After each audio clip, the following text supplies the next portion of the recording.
سورہ آل عمران آیت نمبر 157۔ آپ حضرات کے پاس پیج نمبر ہے 139۔ اعوذ باللہ من الشیطان الرجیم، بسم اللہ الرحمن الرحیم۔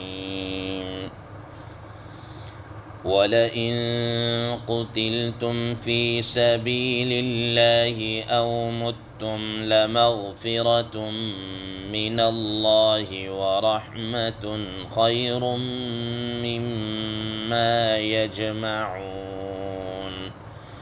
وَلَئِن مُتُّمْ أَوْ قُتِلْتُمْ لَإِلَى اللَّهِ تُحْشَرُونَ۔ صدق اللہ العظیم۔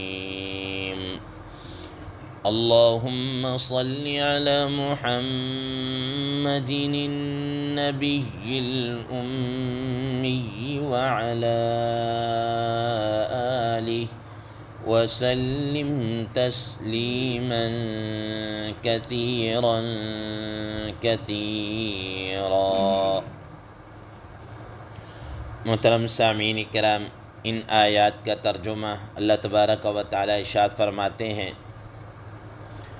وَلَئِن قُتِلْتُمْ فِي سَبِيلِ اللَّهِ، اور اگر تم اللہ کی راہ میں قتل کر دیے جاؤ، او متم، یا طبعی موت مر جاؤ، لَمَغْفِرَةٌ مِّنَ اللَّهِ وَرَحْمَةٌ، تو البتہ مغفرت اور رحمت اللہ تبارک و تعالی کی طرف سے، خیرٌ، اور یہ مغفرت اور رحمت بہتر ہے، مما یجمعون، جو وہ لوگ اکٹھا کر رہے ہیں، جمع کر رہے ہیں۔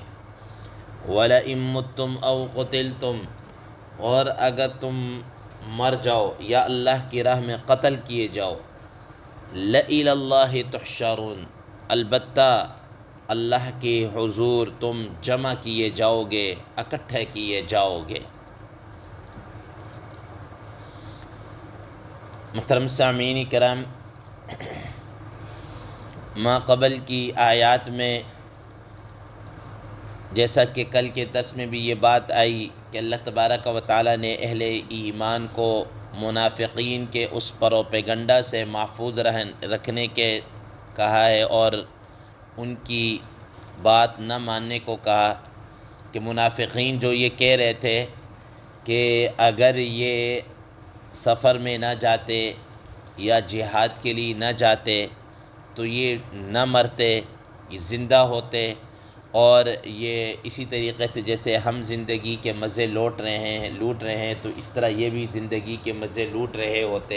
اس قسم کی انہوں نے یہ باتیں کہیں، تو اللہ تبارک و تعالیٰ نے اس کے جواب میں بتا دیا کہ ابھی تو یہ کہہ رہے ہیں، لیکن یہ ان کا کہنا خود ہی انہی منافقین کے لیے افسوس کا باعث بنے گا، ان کو اس کہے ہوئے کے اوپر حسرت ہوگی، ندامت ہوگی، دنیا میں نہ صحیح لیکن آخرت کے اندر تو لازمی طور پر ان کو کیا ہوگے، ندامت اور افسوس ہوگا۔ آج کی ان زیر 10 آیات میں اللہ تبارک و تعالیٰ اسی ما قبل کی بات کو آگے بڑھاتے ہوئے فرما رہے ہیں، وَلَئِن قُتِلْتُمْ فِي سَبِيلِ اللَّهِ أَوْ مُتُّمْ، فرمایا کہ اگر تم اللہ کی راہ میں قتل کر دیے جاؤ، یعنی شہید ہو جاؤ، شہادت کے مرتبے پر تم فائز ہو جاؤ، یا ویسے ہی تمہیں اللہ کی راہ میں طبعی موت آ جائے۔ ایک انسان جہاد کے لیے نکلا، شہادت کی موت نہیں ملی، لیکن ویسے اللہ کی راہ میں تھا، طبعی موت کیا ہے، مر گیا، طبعی موت اس کو آ گئی اور وہ کیا ہو گیا، فوت ہو گیا۔ اللہ تبارک و تعالیٰ فرما رہے ہیں، یہ اللہ کی راہ میں شہید ہو جانا یا اللہ کی راہ میں ویسے کسی کی موت کا آ جانا، بہر صورت کہتے ہیں لَمَغْفِرَةٌ مِّنَ اللَّهِ وَرَحْمَةٌ، اللہ تبارک و تعالیٰ کی طرف سے مغفرت ہے، بخشش ہے، اور اللہ تبارک و تعالیٰ کی طرف سے رحمت ہے، ٹھیک ہے نا، گویا اس پر اس کی معافی بھی ہو گئی، اس کی بخشش کا اعلان بھی ہو گیا، اور مزید یہ کہ اس پر اللہ تبارک و تعالیٰ کی طرف سے کیا ہے، رحمتیں بھی نازل ہو گئیں۔ اب جب رحمتیں نازل ہوں گی، مغفرت اور بخشش تو پہلے ہی ہو چکی ہے، اب مزید رحمت کی وجہ سے اس کے درجات مزید بلند ہوتے چلے جائیں گے، رفع درجات کا ذریعہ بنے گا، مزید نعمتوں کے حصول کا ذریعہ بنے گا، مزید اللہ کے قرب کا اور اللہ کی خوشنودی کا کیا ہے ذریعہ بنے گا۔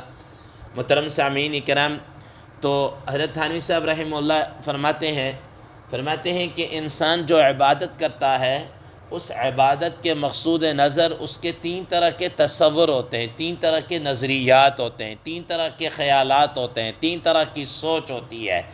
فرمایا کہ پہلا نظریہ، پہلا تصور، پہلی سوچ اس کا یہ ہوتی ہے کہ یہ میں جو اللہ تعالیٰ کی میں عبادت کروں، اور یہ عبادت کرنا اس ڈر سے ہوتا ہے کہ میں اللہ کے عذاب سے بچ جاؤں، گویا کہ وہ امر بالمعروف نیکی کے جتنے بھی کام کرتا ہے یا منہیات برائی کے جتنے کاموں سے بچتا ہے، اس کا یہ کرنا اور یہ برائی سے بچنا، اس کا یہ تصور ہوتا ہے کہ میں اللہ تبارک و تعالیٰ کے عذاب سے کیا ہے بچ جاؤں۔ تو فرمایا کہ حضرات صحابہ کرام رضوان اللہ تعالی علیہم اجمعین، ان کا تو ایمان کے اندر کوئی شک نہیں ہے، ان سے پھر بھی اگر کسی وجہ سے کوئی 19-20 غلطی ہو گئی، کوئی اجتہادی غلطی ہو گئی، تو ایک تو اللہ تبارک و تعالیٰ نے ان کے لیے فرما دیا ہے وَلَقَدْ عَفَا اللَّهُ عَنْهُمْ، جیسا کہ ہم پیچھے آیات کے اندر پڑھ کے آ چکے ہیں کہ اللہ تعالیٰ نے ان سے درگزر کر دیا۔ اب یہاں پر اللہ تبارک و تعالیٰ مزید ان کے لیے فرما رہے ہیں لَمَغْفِرَةٌ، ان کے لیے کیا ہے؟ مغفرت ہے، ان کے لیے کیا ہے؟ بخشش ہے، ٹھیک ہے، گناہوں سے معافی ہے، اس غلطی سے بالکل اس گناہ کو کیا کر دیا جائے گا؟ ختم کر دیا جائے گا۔ پھر فرمایا کہ حضرت فرماتے ہیں کہ انسان کا دوسرا تصور یہ ہوتا ہے کہ میں یہ جو عبادت کر رہا ہوں، اس عبادت کرنے سے مزید نعمتوں کا حصول ہوتا ہے، کہ اللہ تعالیٰ کی طرف سے مزید مجھے نعمتیں کیا ہیں؟ ملیں، مجھے انعامات ملیں۔ تو فرمایا کہ انسان جب یہ سوچ ہوتا ہے تو اللہ تبارک و تعالیٰ نے اس کے لیے اگلا لفظ فرمایا وَرَحْمَةٌ، ٹھیک ہے نا، وَرَحْمَةٌ، کہ مغفرت بھی آ گئی اور رحمت بھی آ گئی۔ جب بخشش بھی ہو گئی ہے، نجات بھی ہو گئی ہے، اب مزید اللہ تعالیٰ کی طرف سے جو رحمت ہو رہی ہے تو یہ مزید رفع درجات کا، نعمتوں کے حصول کا یہ مزید کیا ہے؟ ذریعہ بنتا چلا جا رہا ہے۔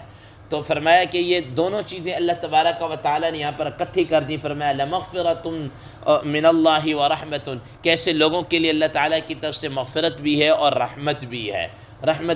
فرمایا خَيْرٌ مِّمَّا يَجْمَعُونَ، یہ جو چیزیں ہیں یہ ان چیزوں سے بہتر ہے یہ جو لوگ اکٹھا کر رہے ہیں۔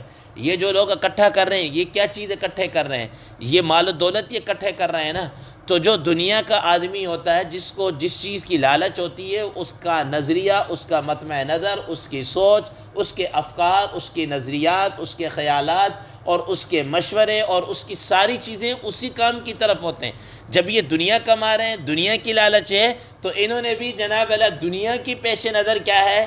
مشورہ دیا کہ اگر یہ گھر سے نہ نکلتے، نہ جاتے تو آج مزے کر رہے ہوتے، ٹھیک ہے۔ تو اللہ تبارک و تعالیٰ فرما رہے کہ یہ جو چیز اکٹھی کر رہے ہیں نا، مال و دولت، دنیا کی چیزیں، یہ ساری کی ساری جتنی بھی اس کے مقابلے میں وہ بہت بڑھیا چیز ہے، بہت بہتر چیز ہے۔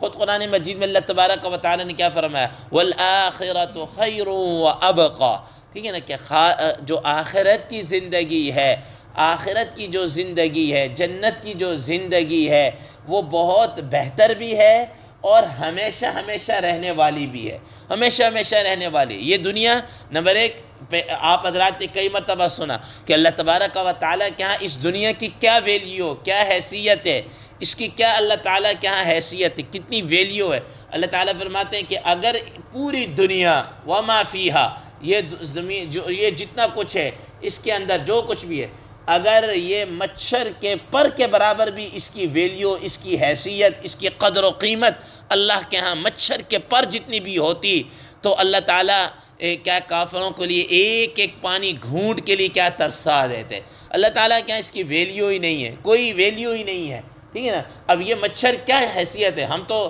خواہ جناب بیٹھے ہو تو ہمیں 5-7 ہم مار کے رکھ دیں گے، ٹھیک ہے نا۔ تو اللہ تعالیٰ فرما رہے ہیں کہ ان کی ویلیو ہے ہی نہیں ہے اللہ تعالیٰ کے ہاں، ٹھیک ہے نا. اب یہی وجہ ہے کہ آپ دیکھ لیجئے کہ کفار کو اللہ تبارک و تعالیٰ نے یہ چیز اس کی ویلیو نہیں تھی، وہ کتنی دے دی.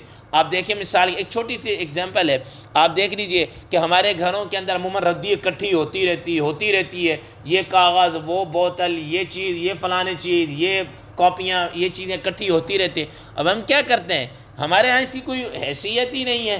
کیا کرتے ہیں کہ وہ جو کام والی ہوتی دے دیتے ہیں، کام والی کو دیتے ہیں، بھئی یہ لے جاؤ، ٹھیک ہے نا. وہ چاہے اس کو بیچے، جو مرضی کرے، ٹکڑے اکٹھے ہوتے رہتے ہیں، وہ اس کو دیتے ہیں، کیونکہ ہمارے ہاں اس کی کوئی حیثیت نہیں ہے کہ ہم نے کیا کرنا ہے. ایسے ہم یہ سمجھتے ہیں کہ گند ہی پڑا ہوا ہے نا، اس گند کو گھر سے نکال دیجئے. لیکن کبھی آپ نے یہ کہا کہ آپ کے پاس سونا، زیورات، کوئی اس قسم کی چیزیں پڑی ہوئی ہوں، کبھی اٹھا کر آپ نے نوکرانی کو دی، وہ کام کرنے والی اس کو اٹھا کے دیا، کیوں؟ آپ کے ہاں اس کی ویلیو، اور جس کی ویلیو نہیں تھی وہ تو چپ بغیر پوچھے بھی، وہ پوچھے نہ پوچھے، زیادہ لے جائے تھوڑے، کبھی آپ پوچھتے بھی نہیں. تو اللہ تبارک و تعالیٰ کے ہاں بھی یہی چیز ہے کہ اللہ تعالیٰ یہ چیز جو ہے وہ اکٹھی کر رہے ہیں، اس سے کہیں بہتر اللہ تعالیٰ کی مغفرت اور بخشش ہے. اللہ تعالیٰ کی مغفرت اور بخشش ہے.